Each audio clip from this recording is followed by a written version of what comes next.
प्रतिदिन टेक्नोलोजी आमको नुआ आश्चर्यकर भेटी देउछि।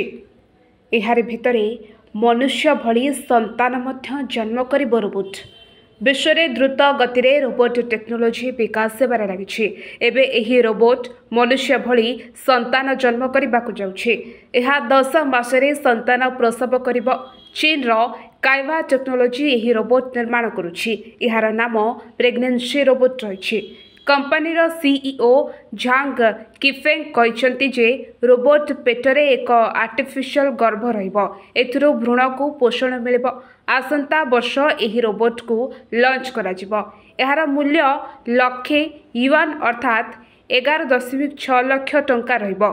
तेबे एही रोबोट को नहीं कंपनी को अनेक समालोचना करुछंती। एहा द्वारा शिशु एवं माँ मध्य थिबा नैसर्गिक संपर्क शेष होइछिबो। तेबे आउ किछि विशेषज्ञ कहते जे मनुष्य भली संतान जन्म करबा एबे रोबोटक पक्षे संभव नुह।